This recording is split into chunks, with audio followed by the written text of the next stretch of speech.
हाँ, आज हम बात करेंगे पेशेंट को किसी को ओवर स्ट्रेस होता है, स्ट्रेस पेशेंट को कब होता है और उसको कैसे हम कम कर सकते हैं। तो सबसे ज़्यादा स्ट्रेस मैनेजमेंट को इम्पोर्टेंट पार्ट होता है कि आपका स्लीपिंग साइकिल कैसा है।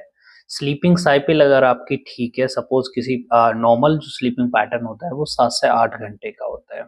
अगर कोई मरीज़ शाम को सोचिए अगर अगर शाम को वो 8 बजे सो रहा है तो उसका नींद का जो कंप्लीट टाइम ड्यूरेशन है वो सुबह 6 से 7 बजे तक का है।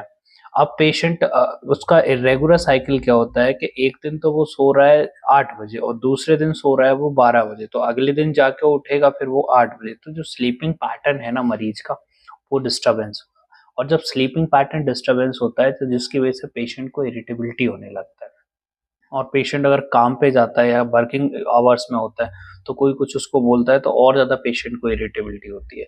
सो सबसे इम्पोर्टेंट पार्ट होता है लाइफ में स्ट्रेस को कंप्लीट रिमूव करने के लिए या कम करने के लिए कि आपका जो स्लीपिंग पैटर्न है वो इम्पोर्टेंट रहे और आपका स्लीपिंग पैटर्न का जो साइकिल है वो ठीक रहे।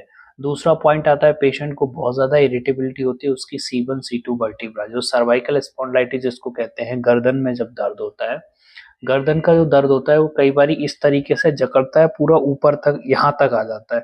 तो पेशेंट को बहुत ज़्यादा इरिटेबिलिटी होने ऐसे एक्सेसरेशन होता है कि बहुत ज़्यादा उसको प्रॉब्लम होने लगता है। तो वो छोटी-छोटी बात पे स्ट्रेस लेने लगता है।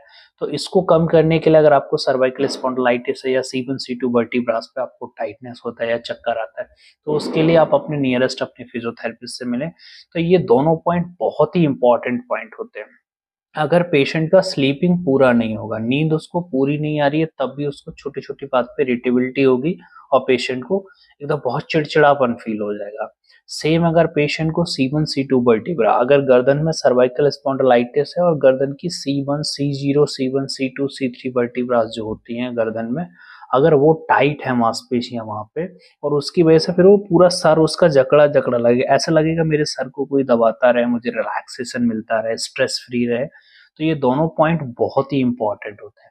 अगर आपको सर्वाइकल स्पॉन्डिलाइटिस है तो आप अपने नियरेस्ट फिजियोथेरेपिस्ट से जाके ज़रूर चेक कराएँ कि आपके cervical capitis, cervical spinalis, trapezius ये मसल्स में आपको टाइटनेस तो नहीं है। टाइटनेस है तो उसका ट्रीटमेंट फिजियो 100% आपको रिलीज़ करेगा वहाँ पे। अगर मसल में इन्फ्लेमेशन है तो उसको कम करेगा। Then you go to the completely stress free life.